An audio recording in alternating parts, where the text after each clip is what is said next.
Hello, I call myself Dusty Earth.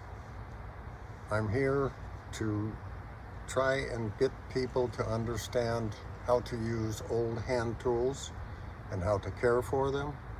And in hopes that someday some people will learn to use them and enjoy using them and find the pleasures and the satisfaction you get from using old tools the hard way.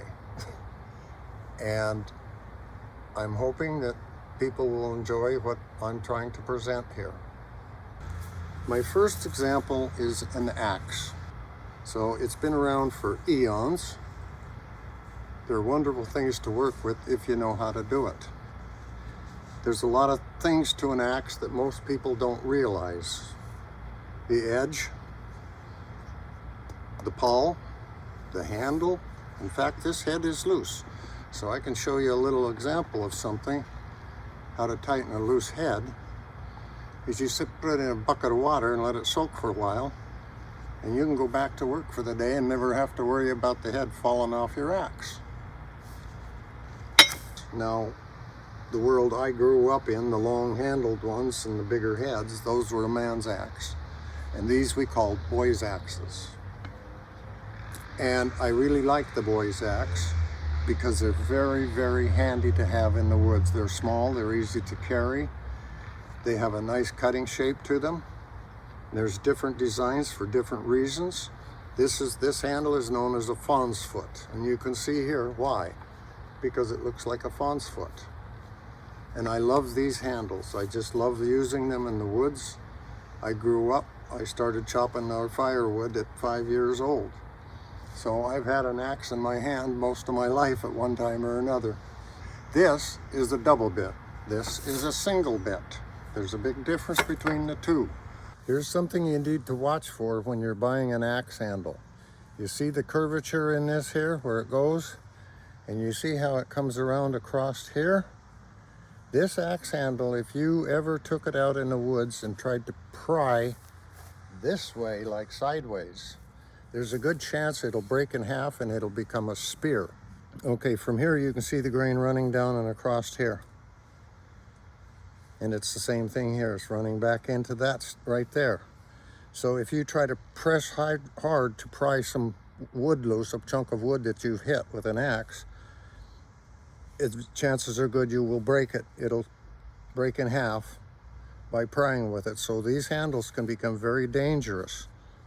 And you want to be careful. When you choose a handle, there's a lot to buying a handle. In fact, I'll show you in just a minute here. When you choose an axe handle, I chose this one, and I found later that I didn't really look it over, but I looked it over real good as far as the wood, and it's nice straight wood. This is a good handle. But what I didn't see was how they cut this off center and it came out on the side. So what my intention is to take this and file this back a little bit and file it down, and then this head can come back farther on the, and by the way, this is a Pulaski head. That's what it's known as. And you can see here where it was forged, it was made flat like this, and then they took and heated it and they twisted it right here. I thought that was cool. I really like this axe. I've been working most of the morning on getting this handle in shape to put into this axe head. We talked about this before, that was cut off angle, so I needed to choke up on this part, so I've been filing this back to get enough meat so that when I install this and get it in there, that should fit really good right there. So I'm going to show you a nice, neat little trick. Okay, now, if you watch here, to bring this head to come up, you want to take a small hammer. And you don't break anything that way, any of the wood, and that starts to tighten it. And I can take it all off very easily, and I can see right here where I need to file just so that everything can suck up a little bit tighter.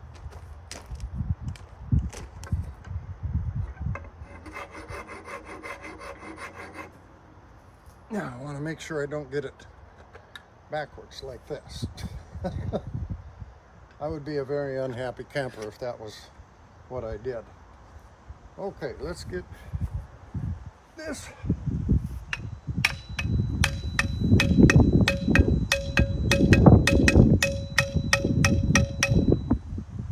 That should put it in there nice and tight.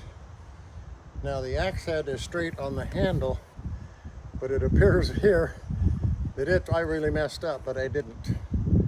I got it on there almost perfectly straight. So I will cut this top off.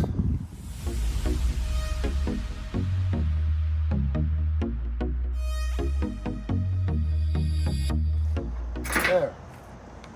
Now we can install the wedge.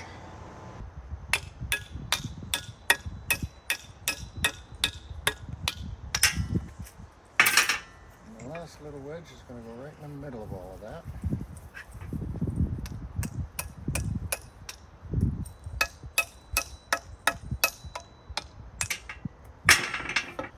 Okay, now what I want to do is take this, just clean it up a little bit.